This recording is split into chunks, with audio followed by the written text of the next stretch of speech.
What would you do if an 8-year-old girl looked straight at a judge and asked, "Are you sending my daddy to jail?" Drop a comment telling us what you think a judge should say, because what happened next in a packed Providence courtroom stunned everyone who heard it. Before this hearing was over, one frightened child, one angry father, and one calm judge would force an entire room to rethink what justice really means. Hit that subscribe button if you believe mercy can be stronger than punishment, because this case started like any other traffic hearing and ended with a moment people said they would never forget. The shocking part was not that the question was asked. It was who asked it, how quiet the room became after she said it, and what Judge Frank Caprio did in the silence that followed. Like this video, if you believe children see the truth adults try to hide. And share this with someone who needs to see what real accountability with compassion looks like. Because by the end of this story, even the people who came in angry were wiping tears from their faces. It was Tuesday, February 18, 2020, just after 8:40 in the morning at Providence Municipal Court, 325 Washington Street, Providence, Rhode Island. Outside, sleet snapped against the courthouse windows. Inside, the courtroom smelled like old wood polish, wet wool coats, cheap coffee, and a long day already underway. The fluorescent lights hummed softly over the gallery. Papers shuffled. Shoes squeaked on tile.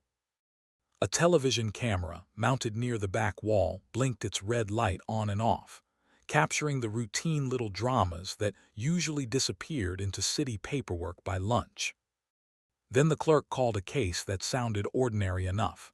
Case number PVD MC 211847, Daniel Mercer, multiple citations, failure to appear, suspended registration, total balance due $1,326.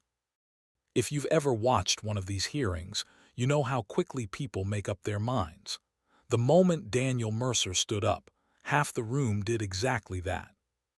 He was 34 years old, broad-shouldered, tie-dyed, and dressed like a man who had gotten ready in the dark. He wore a faded brown Carhartt jacket with a tear near the left cuff, a gray thermal shirt, paint-stained Levi's, and a pair of scuffed Timberland boots that looked like they had walked through slush, oil, and more bad luck than any boot should know. His hair needed cutting. His jaw carried the rough shadow of 2 missed shaves. And beside him stood a little girl in a purple Gap hoodie, dark jeans, and silver Skechers with the kind of light-up soles kids adore. She clutched a pink unicorn backpack to her chest with both hands like it was armor. That little girl was Sophie Mercer, 8 years old, second grade, front tooth slightly chipped, hair tied back in a loose braid that was already falling apart. She had the kind of face that still looked baby-soft until worry tightened it. And that morning, worry had tightened it hard. The clerk, Denise Romano, adjusted her glasses and began reading the file. One citation for parking in a designated handicap space on Elmwood Avenue. One citation for expired registration. One traffic camera violation for failure to obey red signal. One late fee assessment. One failure to appear on prior notice. Defendant present. Judge Caprio looked up over his reading glasses. His voice was even, warm, practiced. "Good morning, sir." Daniel's answer came too fast and with too much edge. "Morning." Not good morning, just morning. It was enough to make a few people in the gallery shift. Judge Caprio had spent decades reading not just files but faces. He could hear the difference between embarrassment, fear, grief, confusion, and defiance in a single syllable. Daniel Mercer gave him defiance. "Who is this young lady?" the judge asked, glancing toward Sophie. "My daughter," Daniel said. "What's your name, sweetheart?" "Sophie," she whispered. Judge Caprio smiled. "That's a beautiful name." Sophie nodded once, but she did not smile back. The prosecutor for the city that morning was Dana Walsh, sharp navy blazer, neat blonde bob, files stacked in disciplined piles.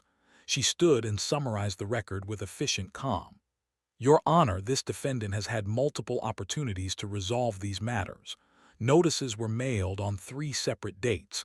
No response. The failure to appear is noted. The balance remains unpaid. The city requests enforcement. Enforcement. In a room like that, one word could change the temperature. Daniel's jaw tightened. Yeah, mailed to an old address. Dana didn't flinch. The address on file was the address provided by the defendant. It was the address on my registration from before I moved, Daniel shot back. That doesn't mean I got the notices.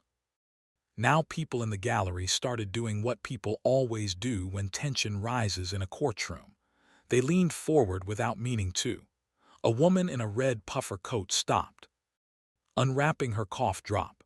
An older man in a Bruins cap lowered his newspaper. Even bailiff Thomas Green, who had seen thousands of cases, lifted his eyes from the side wall. Judge Caprio held up a hand. Mr. Mercer, let's slow down. We'll hear everything, but I need you calm. Daniel gave a humorless laugh. Easy to say when it's not your license. There it was, the line that turned sympathy into irritation. The line that made people think, here we go. Like this video, if you've ever seen someone make a bad situation worse with their own mouth, because that's exactly what it looked like Daniel Mercer was doing. And if you believe the way people speak under pressure reveals who they really are, keep watching, because the courtroom was about to discover that the truth was far more complicated than first impressions. Judge Caprio leaned back slightly. He did not raise his voice. He almost never needed to. Sir, attitude is expensive. You already owe enough. A low ripple moved through the gallery. Not laughter exactly, recognition. That line could have ended the moment. But Daniel was still too full of anger to hear wisdom the first time it was offered. With all respect, Your Honor, I'm not here for a lecture. I'm here because I need to work and all this court stuff keeps piling on. The judge looked at him for a long second. Court stuff. Daniel realized too late how that sounded, but instead of correcting himself, he doubled down. Tickets, fees, more fees. Miss one date and suddenly everybody acts like you robbed a bank. The room went colder. Sophie looked up at him then, not with anger, not even with embarrassment, with fear. It was the kind of look children give adults when they sense the ground moving under their feet and don't know where to stand. Judge Caprio saw it immediately. Mr. Mercer, he said, let's talk about the first citation. Handicap parking, January 12, 9:14 p.m., outside a CVS on Elmwood Avenue. Did you park in that space? Daniel stared at the file for like 2 minutes. So that's yes. My wife could barely stand. Does she have a placard? No. Then you understand why the ticket was issued. Daniel's eyes flashed. I understand my wife almost collapsed in the freezing rain.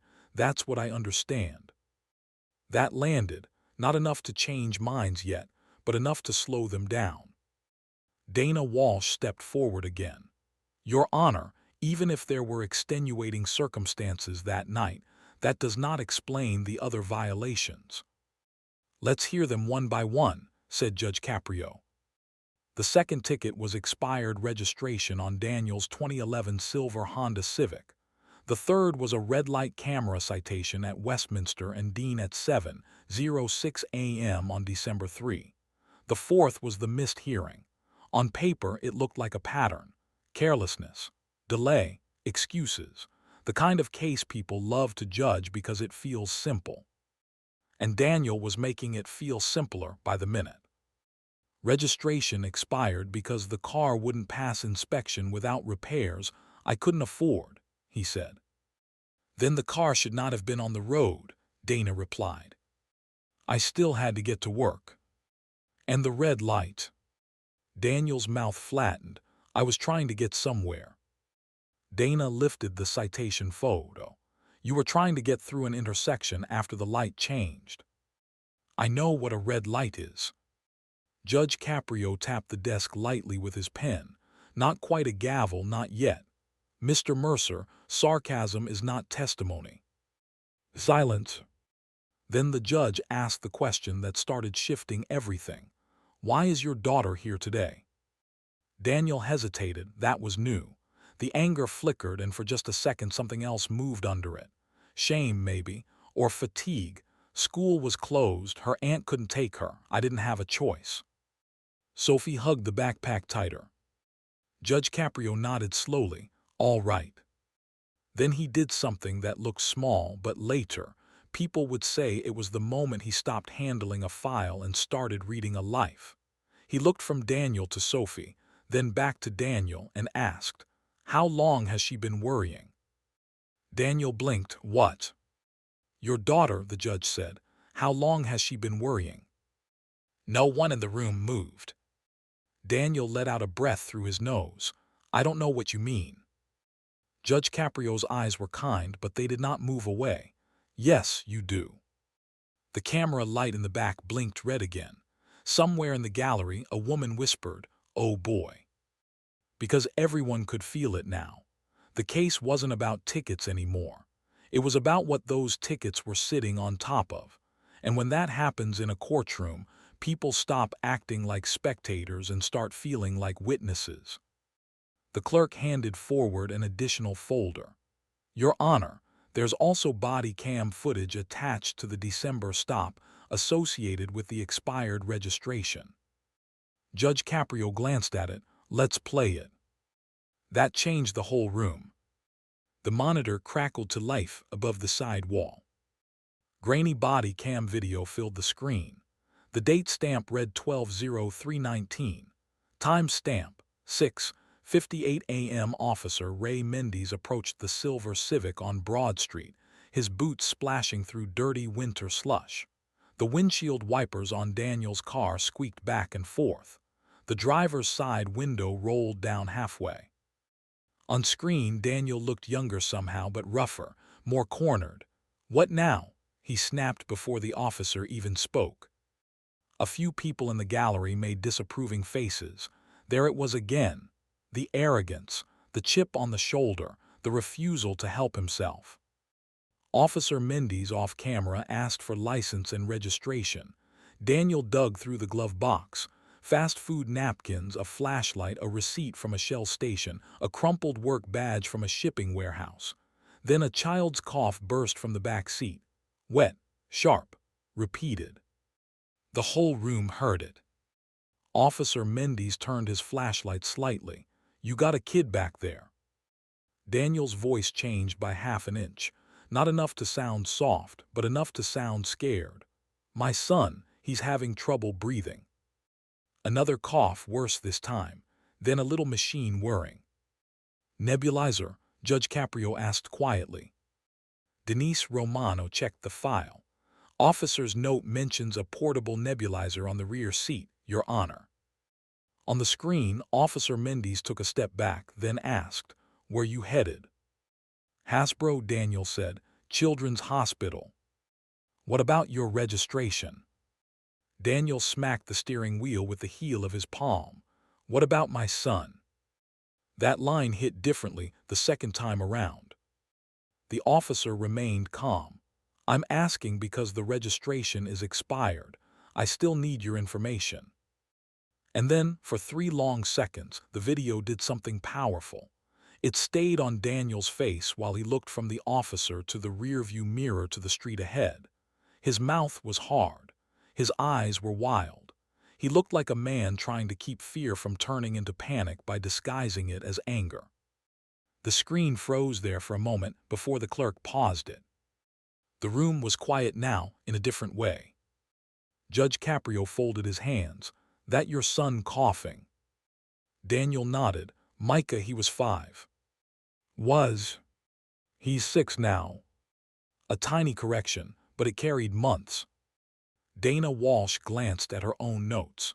"Your Honor, even if we acknowledge an emergency that morning, the citation still occurred and the other violations remain." Judge Caprio nodded. "I'm aware." He looked back at Daniel. "Did your son receive treatment?" "Yeah." "Did you tell the officer that?" "Didn't think I had time for a full speech." There was the defensive edge again. He would let truth out, but only in scraps. Every time the room leaned toward him, he shoved it back. Judge Caprio sighed softly. Sir, there are people who hide behind hardship, and there are people crushed by it. Right now I'm trying to figure out which one you are. Daniel stared at the floor. That should have been the moment he told the whole truth. It was, and because he didn't, the next revelation hit even harder. The clerk lifted another paper from the file.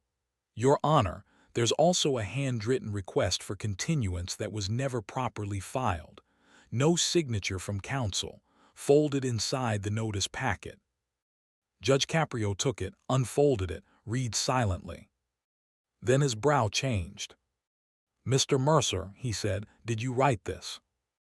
Daniel looked up. Maybe. Maybe. I wrote something. I don't know if that's what you got. Judge Caprio read aloud.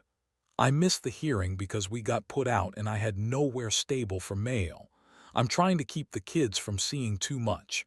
I just need a little time. The gallery went still. Not just quiet, still. The kind of stillness that happens when everyone in a room realizes they were listening to a man's temper, but not his circumstances. Daniel's throat moved. He looked angry again, but now the anger was aimed inward. I didn't think anybody read those. Judge Caprio set the paper down very carefully. I read it. Sophie shifted beside her father and looked up at him as if hearing the sentence for the first time. We got put out. Children always know more than adults think, but sometimes they hear the shape of their own life from someone else's mouth, and it lands harder. The judge's voice softened. You were evicted. Daniel nodded once. Last fall. Where have you been living? Another pause, another chance to lie, another chance to keep his pride intact, another chance to lose the room again. In the car some nights, he said. With my brother some nights. My kids stay with my wife's sister when they can. A gasp slipped from somewhere in the back. Not loud, but unmistakable. Because now the file had changed. The unpaid tickets weren't the headline anymore. Poverty was, illness was, pride was, and underneath all of it sat two children learning what instability sounds like in adult voices. Drop a comment telling us whether you think courts should see the full human story before making a decision, because what came next is where this case stopped being about sympathy and started becoming about truth. And the truth, in this courtroom, was about to get messier than anyone expected. Judge Caprio asked the next question with deliberate care. Your wife, is she ill? Daniel rubbed his face hard with one hand. She got hit by a drunk driver on I-95 in August. Dodge Charger crossed the line near exit 20, shattered her pelvis, 2 broken ribs, herniated disc. She was at Rhode Island Hospital 11 days. She still walks with a cane on the bad days. Now even Dana Walsh's posture changed. The judge glanced toward Sophie. And your daughter has been carrying this. Daniel's answer barely came out, more than she should. Why didn't you say that when you walked in? Daniel gave the ugliest honest laugh a person can give. Because every time I say it out loud, it sounds like another excuse. That was the first fully honest sentence he had spoken all morning. Judge Caprio heard it, so did everybody else. Excuses try to avoid responsibility, the judge said. Explanations help us find it. Then the clerk cleared her throat gently. Your Honor, there's one more item. Surveillance stills from the CVS handicap ticket. Let's see them. The monitor changed again. This time it was black and white security footage from outside the CVS on Elmwood. The timestamp read 9:14 p.m. Snow mounded along the curb. Daniel's silver Civic pulled sharply into the handicap space. On first glance it looked bad, fast, thoughtless. Exactly the kind of thing that makes strangers furious. Then the driver's side door flew open. Daniel came around the hood in 3 strides and opened the passenger side. A woman tried to stand and folded halfway over in pain before he caught her under both arms. She was thin, pale, hair tied back, one hand gripping a cane, the other clutching the door frame. Daniel practically carried her into the store. Judge Caprio asked, "That your wife?" "Yes." "What happened that night?" "She hadn't slept. Pain meds made her sick. We were out of the anti-nausea prescription. She said she could make it from a normal spot, then halfway there she almost went down." The judge looked at the screen again. "You made a bad choice under pressure." Daniel nodded. Dana Walsh, to her credit, did not try to argue against what everyone could plainly see, but she did her job.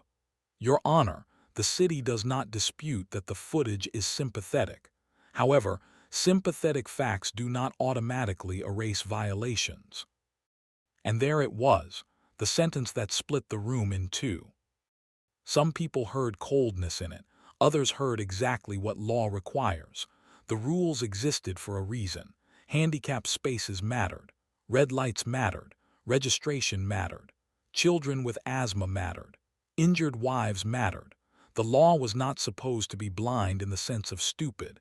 It was supposed to be fair in the face of competing hardship. Judge Caprio nodded. "Counsel is correct." Daniel looked up fast. For a second, you could see hope start to retreat out of his face. The judge continued, "Compassion does not mean we pretend facts didn't happen." A whisper moved across the gallery. People shifted again. Was this where the mercy stopped? Sophie's lower lip trembled, and she pushed it inward with her teeth. Then Judge Caprio turned to Daniel and delivered the first quote people would repeat online for weeks. "The law has a spine," he said, "but justice must have a heart." The room exhaled as one. Even then, the case did not swing fully in Daniel's favor. It could not, because just when it seemed the court had uncovered the whole burden this family was carrying, Dana Walsh opened another page in the file and said 7 words that changed everything again. "There is something else, Your Honor." That sentence has ended more false hope than almost any other sentence spoken in court. Dana lifted a supplemental record. Mr. Mercer's registration issue is connected to a prior suspension notice from July. That predates his wife's accident. All movement in the room stopped. Daniel closed his eyes. Judge Caprio's expression tightened. "Explain." Dana continued.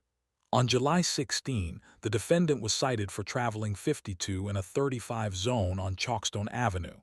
Fine unpaid. License warning issued. Follow-up notice mailed. This is before the injuries, before the eviction, before the medical hardship timeline defense. And just like that, sympathy hit a wall. The gallery changed sides again. You could feel it. People leaned back now, not forward. A woman near the aisle crossed her arms. The man with the Bruins cap muttered, "Knew it." The old certainty returned in the room like a draft under a door. Maybe Daniel Mercer was exactly what he looked like at first. Maybe he really had been using hardship to cover a pattern that started long before disaster hit. Judge Caprio's voice stayed calm, but it cooled by 10 degrees. "Mr. Mercer, why didn't you mention that?" Daniel did not answer. "Sir." Daniel swallowed, "Because it makes me look worse." "Were you speeding?" "Yes." "Why?" "I was late."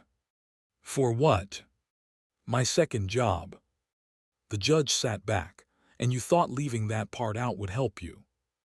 Daniel finally lifted his head. "No, Your Honor. I thought if I said all of it, nobody would believe any of the rest." That line hung in the air like a confession. Because now this was no longer the story of an unlucky man crushed by sudden tragedy. It was the story of a flawed man whose earlier bad decisions met later bad circumstances and nearly buried his family with him. That's harder. That's more real. And it's exactly the kind of moral complexity that makes a courtroom go quiet. Judge Caprio looked at Sophie, then back at Daniel. "You see, sir, Mercy hates being lied to." Daniel nodded, eyes on the floor. The judge continued, "I can help people with the truth. I cannot help them with edited truth." No one in the gallery breathed too loudly. Sophie's fingers kept rubbing one strap of the unicorn backpack, so hard her knuckles went white.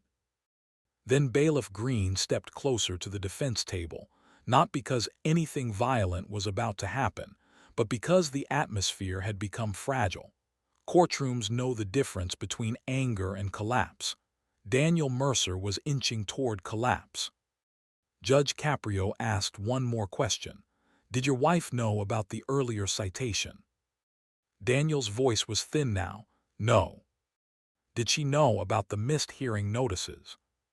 No. Did your daughter? He looked at Sophie and then away so fast it hurt to watch. I tried not to let her. That's the lie parents tell themselves when the children have already heard every midnight argument, every hushed phone call, every drawer opened looking for a bill that can't be paid. Share this with someone who needs to hear that one hidden mistake can grow into a family crisis, because this is where the story turned from legal trouble into something painfully personal. And hit that subscribe button if you believe accountability matters most when children are watching, because the next piece of evidence did not come from a camera. It came from a child. Clerk Denise Romano lifted a pink envelope from the side of the file, one that had not originally been clipped to the official papers.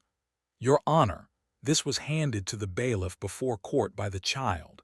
It appears to be addressed to the judge. A visible wave ran through the room. Judge Caprio looked at Sophie. You brought me a letter. She nodded, tiny and solemn. May I read it?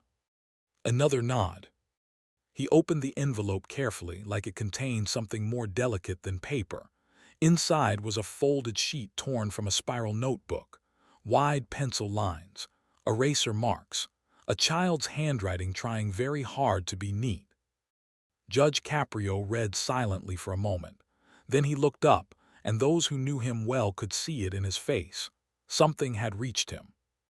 Would it be all right if I read this out loud? He asked Sophie.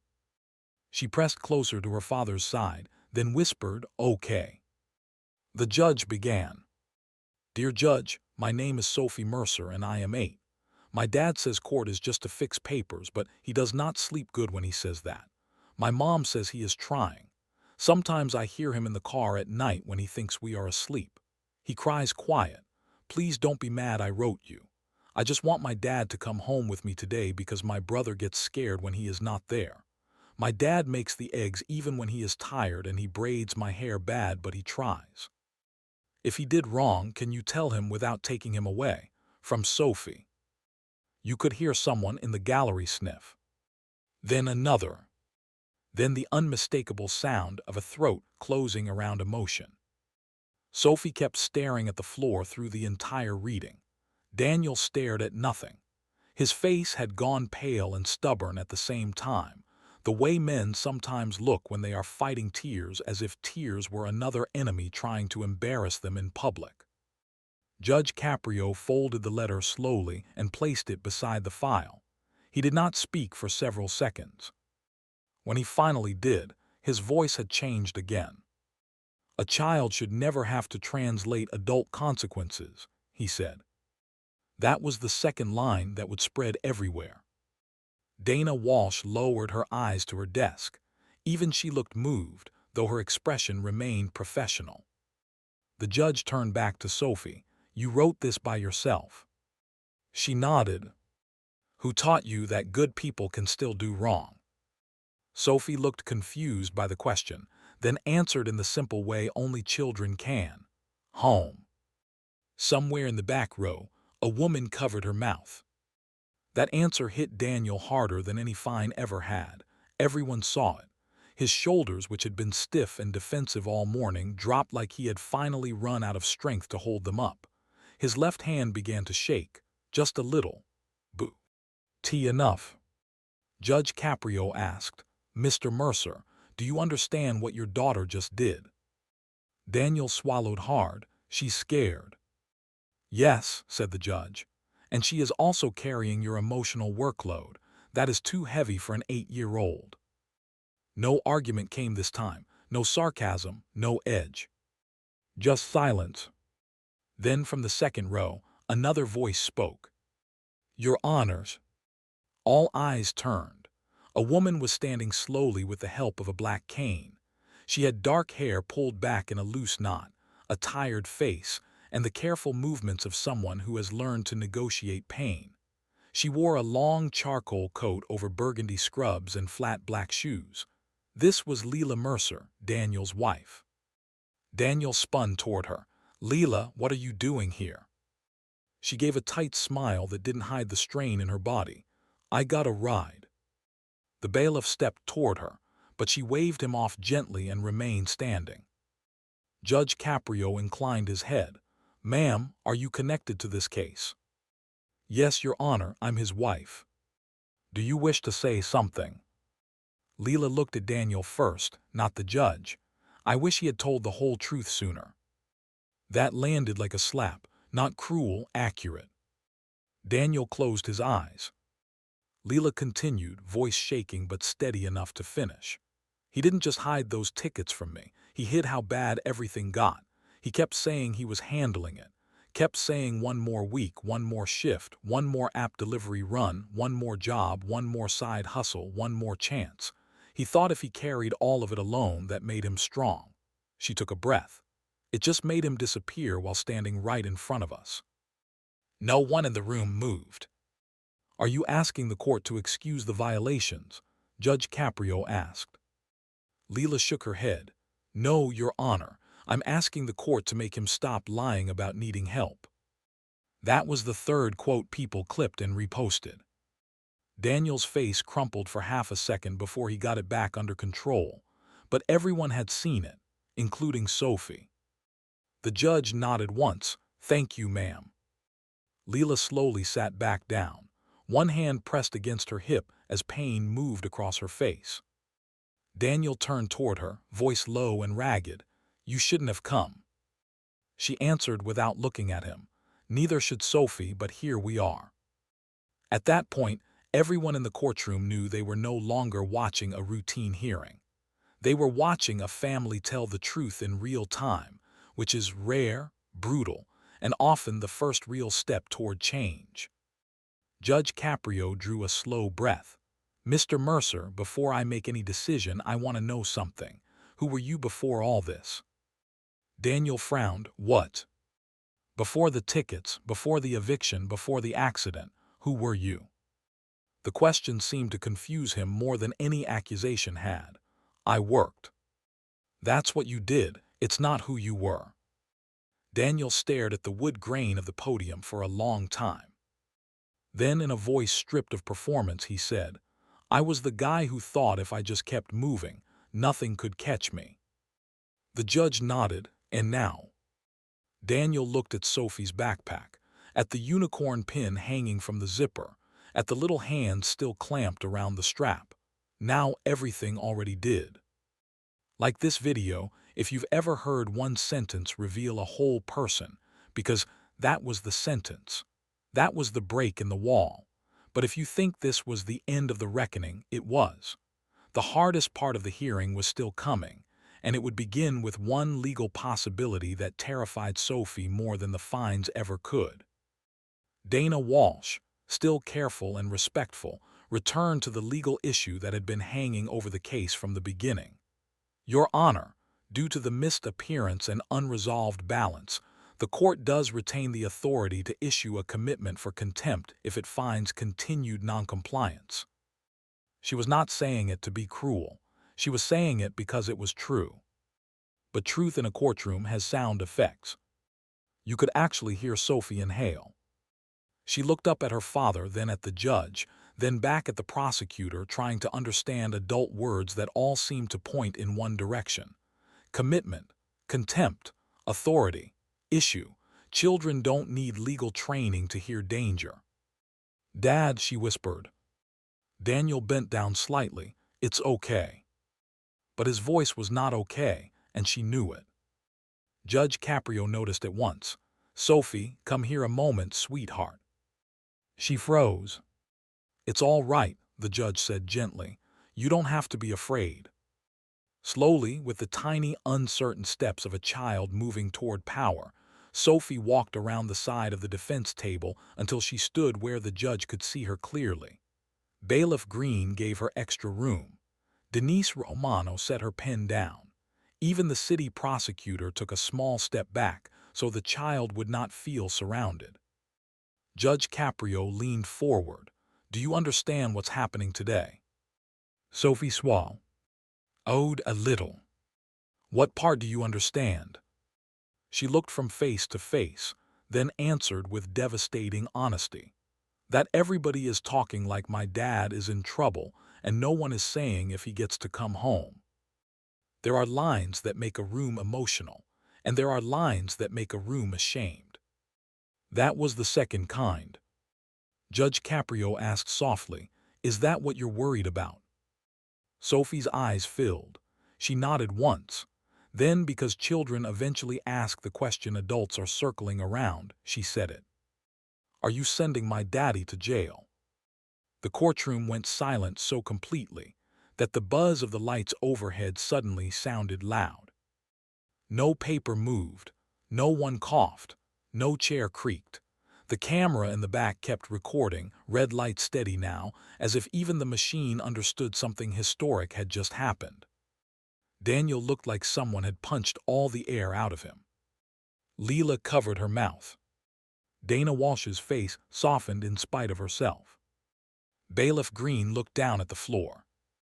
And Judge Caprio, after hearing that question from a little girl in light-up Skechers and a purple hoodie who should have been learning spelling words instead of legal fear, answered with 7 words that people would replay millions of times. "Not if truth starts living here today." He placed his hand gently over the file. "Not if truth starts living here today." That was the sentence. The line that would travel. The line people would quote under clips, stitch into reaction videos, write under comments, send to each other at midnight, and say out loud when talking about what justice is supposed to sound like. Sophie blinked at him. "What does that mean?" Judge Caprio smiled, but there was gravity in it. "It means no one in this courtroom is going to help your father by pretending, and no one is going to help your family by breaking it if there is a better way." Daniel's head dropped. He was crying now, quietly, helplessly, the way men cry when they finally understand that the moment they feared most is also the moment they can no longer avoid becoming honest. The judge turned toward him. "Mr. Mercer, look at your daughter." Daniel did. That was harder for him than facing the court. "Answer her," said Judge Caprio. Daniel's lips parted, but no sound came out at first. His throat worked. He tried again. "No, baby, I'm here. I'm not going anywhere today." Sophie started crying too. Not loud, not dramatic, just the small shaking kind that rips through a child when fear finally loosens its grip enough to become tears. And the judge, still calm, still in control, delivered the next line. "Your daughter is not afraid of fines, sir. She is afraid of losing her father." That was quote number 4, and it was the truest thing said all morning. Daniel pressed a fist to his mouth and nodded. Judge Caprio continued, "Do you understand now that this case is bigger than your tickets?" "Yes, Your Honor." "Say it so she hears you." Daniel took a breath, looked at Sophie again. "I've been lying about how bad things were because I thought if I said it I'd look weak. And I made it worse. I scared you. I scared Mom. I scared Micah, and I'm sorry." The room held still around him. Sophie wiped her face with both hands. "You said it was just papers." "I know." "Why'd you say that?" "Because children do not let adults escape with vague apologies. They ask for the missing part."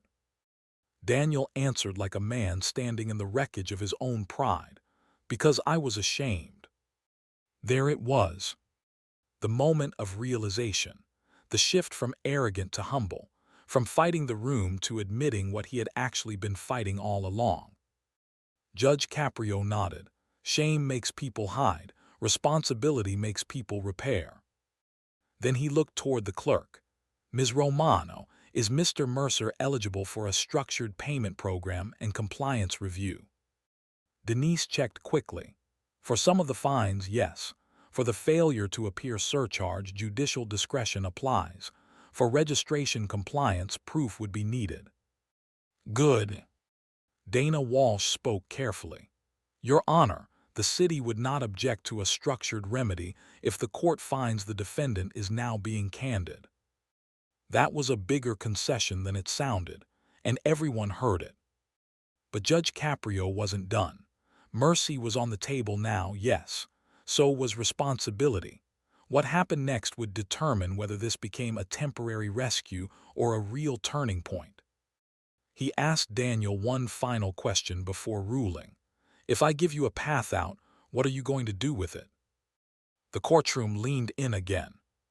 This was the choice moment, the consequence moment, the point where every story like this either becomes powerful or predictable, and predictable was the one thing this room had stopped being long ago. Daniel wiped his face roughly with his sleeve and said, I'm going to stop trying to look strong and start actually being useful. Judge Caprio did not react right away. Specifics, sir, the FUT. Your does not accept slogans. A few people in the gallery almost smiled through their tears. Daniel nodded fast, trying to steady himself. I'll get the car legal. I'll show up. I'll tell my wife everything. I'll stop letting my daughter carry things she shouldn't. I'll ask my brother for help without acting like he owes me. I'll go see the school counselor they keep telling us about for Sophie. I'll take the extra shift only if it doesn't make me miss court or appointments. And if I can't pay something, I'll say that before it becomes another lie. No one could deny it now. The man standing there was not the same man who had walked in saying court stuff.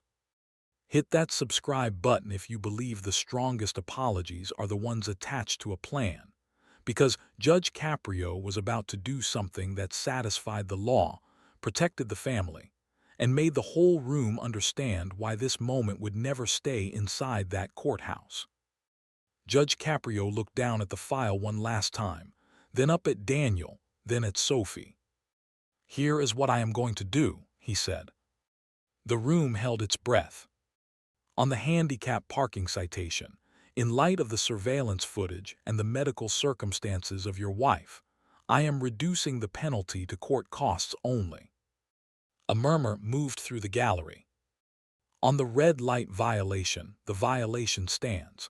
Emergencies do not erase danger at intersections, but the fine will be reduced and you will enter the payment program.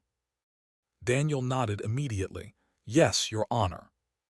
On the expired registration, I will continue that matter for 30 days. If you return with proof that the vehicle has been repaired, insured, and properly registered, I will reconsider the remaining balance. Daniel nodded again, harder this time, as if the chance itself might disappear if he didn't agree fast enough. On the failure to appear surcharge, the judge continued, I am vacating it. That brought the first open gasp of relief. But Judge Caprio raised a finger. Do not mistake kindness for cancellation. This court is not adopting your problems. It is giving you a chance to act like the father your daughter already believes you can be. That was quote number 5, and maybe the strongest one. Daniel whispered, thank you. Judge Caprio looked at Sophie. And because, young lady, you asked the most important question in this courtroom, I want you to hear the answer clearly. No, I am not sending your daddy to jail today. The room broke. Not into chaos, into feeling. People cried openly now. Leela cried. Sophie cried harder, then laughed through it in that surprised little burst children make when fear turns too quickly into relief. Even Bailiff Green had to clear his throat and look away. The woman in the red puffer coat was wiping her eyes with the back of her hand. A young man in the last row whispered, wow. The kind of wow that comes when everyone knows they have just seen something real. Sophie looked up at the judge and asked, so he gets to come home? Judge Caprio smiled, yes, but with homework. That got the first real laugh of the morning. Sophie actually smiled then. Her whole face changed. The little girl who had come in holding her backpack like a shield suddenly looked her age. Then Judge Caprio turned back to Daniel, and the room tightened again, because everyone understood the relief did not erase the reckoning. "Mr. Mercer, I'm also ordering you to meet with the court liaison before you leave today. Ms. Carla Benton will help connect your family with transportation assistance, counseling referrals, and a registration compliance checklist. If you fail to appear again, if you continue hiding violations, if you come back with another edited version of the truth, this court will remember today." Daniel answered in a full, clear voice, "You won't have to remind me, Your Honor." The judge nodded once. "Good, because mercy is not the opposite of accountability. Mercy is accountability with a future attached." That line would become the caption on more than one viral upload. If the story had ended there, it would already have been memorable. But one more twist was waiting, one more unexpected turn, and it came not from the judge, not from Daniel, but from little Sophie. As the clerk prepared the revised paperwork, Judge Caprio glanced at her and asked playfully, "Now tell me something. Does your father really braid your hair badly?" The gallery chuckled softly. Sophie, still blotting tears from her face, looked at her father with complete seriousness and said, "Only when he's rushing." The room laughed again. Then she added, "But he burns the eggs when he lies." The laughter stopped. Not because it wasn't funny, because it was devastatingly wise. Daniel covered his face with one hand. Leela let out a tearful half-laugh. Judge Caprio sat back and gave the smallest nod, as if a child had just summarized an entire adult life in 6 words. "Then, Mr. Mercer," he said, "from now on, honest men cook better." That was the line the comment sections loved. And Daniel, smiling through tears he could no longer hide, said, "Yes, sir." By the time the hearing ended, the entire room felt different. Not lighter exactly, truer. The air still held the weight of bills, illness, repairs, paperwork, and the slow labor of rebuilding trust, but it also held something else: direction. Carla Benton, the court liaison, met the Mercers near the side door with a yellow legal pad and a practical voice. Samir Patel, a mechanic from Cranston whom Daniel knew through a friend, had already texted back that he could look at the Civic that afternoon. The school counselor, Jenna Klein, would later say Sophie had been drawing houses with wheels for 3 months and never once mentioned why. Officer Ray Mendes, who had remained quietly in the back after the body cam footage was played, approached Daniel before he left and said, "Next time tell me the whole story before the ticket prints." Daniel nodded and surprised everyone by answering, "Next time there won't be a next time." Outside the courthouse, sleet had turned to a hard, cold drizzle. People pulled up coats and hurried to cars. But near the Mercer family, strangers slowed down, not in a prying way, in that human way that appears after shared emotion. A woman offered Sophie a packet of tissues from her purse. An older man in a wool cap squeezed Daniel's shoulder once and said, "Don't waste it." Leela carefully stepped off the curb while Daniel hovered at her elbow without smothering her. Sophie walked between them, no longer clutching her backpack quite so tightly. And in the background, the camera crew from the courtroom show packed up footage that everyone already sensed was different. Not because it featured a tearful child, not because it had a gentle judge. Those things had happened before. It was different because it captured the precise moment when consequences and compassion stopped fighting each other and started working together. Drop a comment telling us what line hit you hardest so far, because for many viewers it was, "Mercy is accountability with a future attached." But the real proof of whether Judge Caprio's words mattered would not be seen in that courtroom.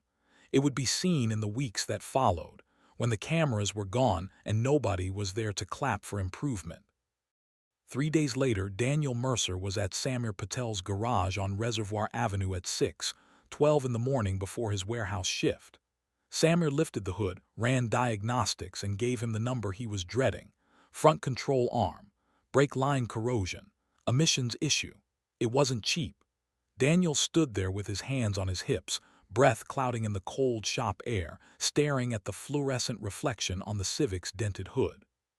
3 weeks earlier, he would have lied to Leela, taken another delivery app shift, and told himself he would figure it out. This time he called her from the shop floor. "I need help," he said before he could talk himself out of it. There was a long pause on the line. Then Leela answered, "Okay, that's different."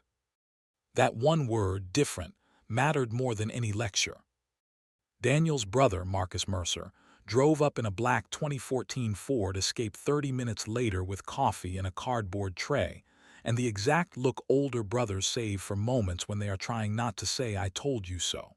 Marcus was 38, a union electrician, steady where Daniel was impulsive. He handed over the coffee and said, "You could have called 6 months ago." Daniel stared at the cup. "I know." Marcus didn't rub it in. "All right then, start with today." Between Marcus covering part of the repair, Samuel cutting labor, and Daniel selling a gaming console he hadn't touched in 2 years, the Civic made it through inspection by the end of the month. It was not glamorous. Nothing about repair ever is. But it was real. Leela kept her promise too. She stopped letting Daniel manage the family alone. They sat at the kitchen table in her sister Alina's apartment every Sunday night with a lined notebook, 3 envelopes, and every bill spread between them. Rent contribution, medications, court payment. No more secret piles, no more unopened letters. Sophie was told she didn't need to sit in on those talks anymore. At first she lingered in the doorway anyway just to check. Children trust change only after repetition.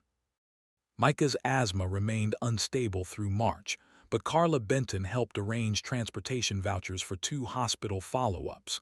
Jenna Klein began seeing Sophie once a week at school. In one session, Sophie drew her family standing in front of a courthouse. In the first drawing, everyone looked tiny.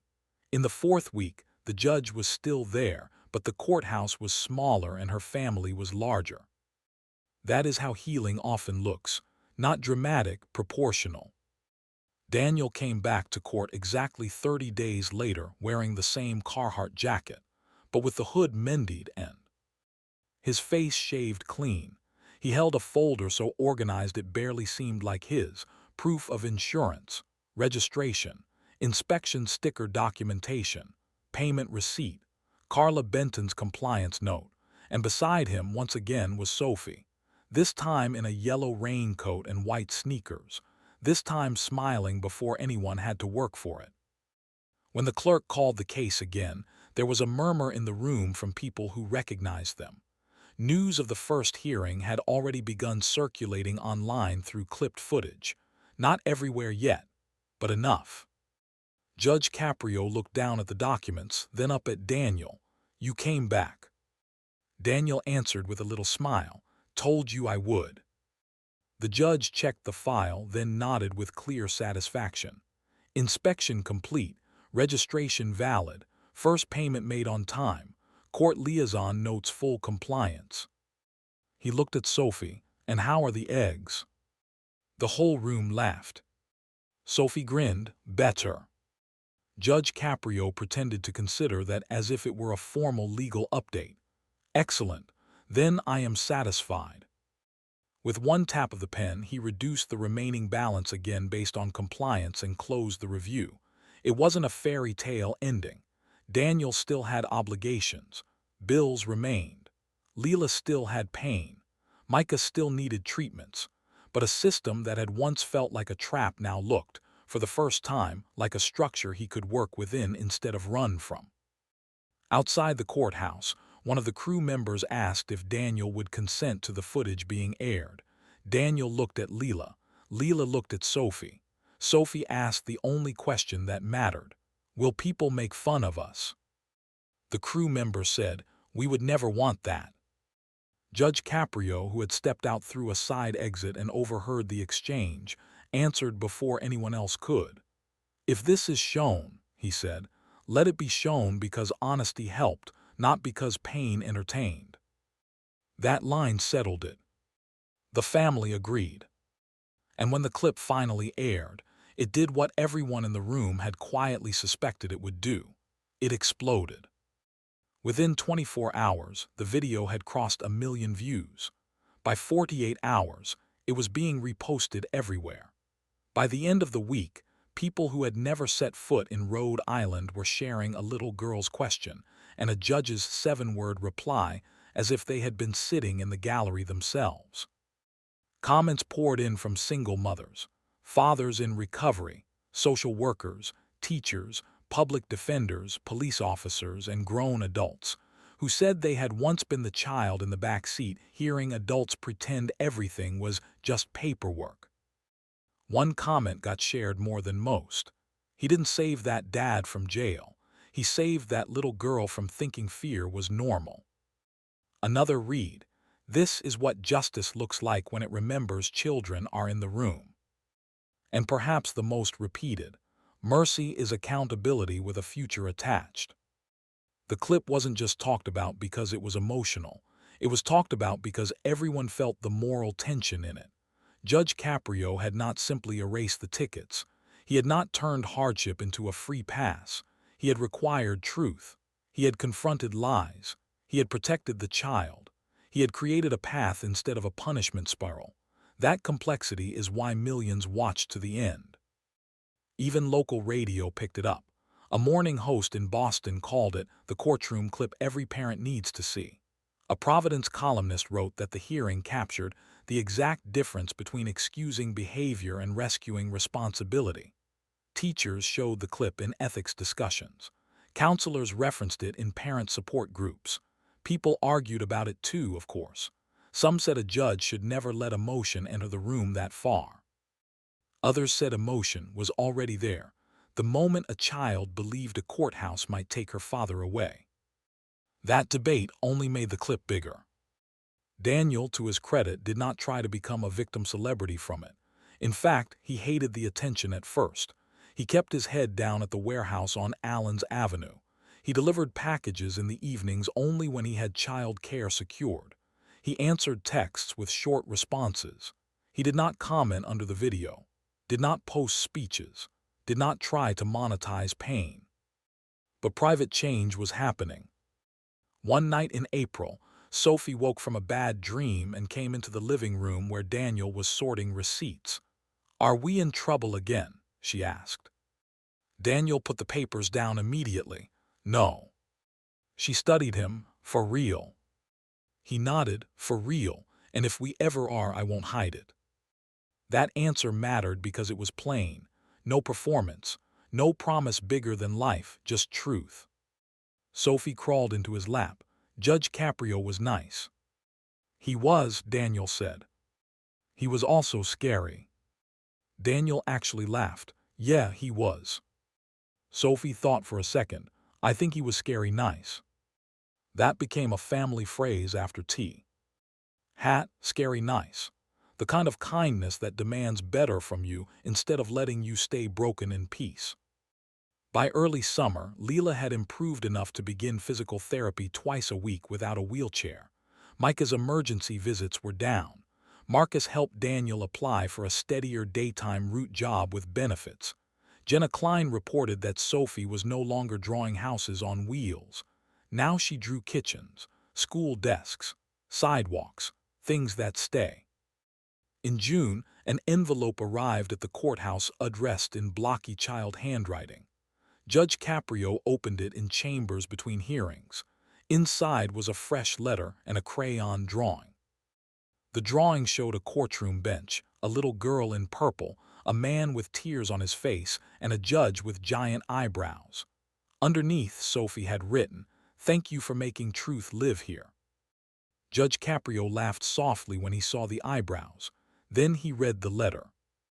"Dear Judge Caprio, my dad keeps the papers in a blue folder now. He cooks eggs better. My mom still hurts, but she smiles more. My brother breathes better. I am not scared when people say court anymore. My teacher says brave is telling the truth when your stomach hurts. I think that is what happened. Love, Sophie." That letter stayed with him. Months later, when people would ask about the clip and why it struck such a nerve, he would say something simple. Because children do not care what argument wins. They care whether the adults become safe. And maybe that was the heart of the whole story. Like this video, if you believe real justice should make families more honest, not just more afraid. And share this with someone who thinks mercy means weakness, because the final chapter of this story proved the opposite. 6 months after the original hearing, the Mercers returned one more time, not because they had to, because they wanted to. It was September 22, bright sun for once instead of sleet. Sophie was 9 now, though only barely. She wore a denim jacket covered in little enamel pins and carried no backpack at all. Daniel had put on a clean navy button-down shirt, and for the first time he stood in a courtroom with both shoulders level, not defensive, not collapsed, present. Leela wore a forest green dress and walked with her cane, but stronger. Micah, in a tiny Spider-Man sweatshirt, bounced at her side like a child who had forgotten what constant tension feels like. When the Mercers were invited to the front between cases, the gallery recognized them before the judge even spoke. There was that murmur again, that collective sense that everyone was about to watch the continuation of a story they already knew. Judge Caprio smiled.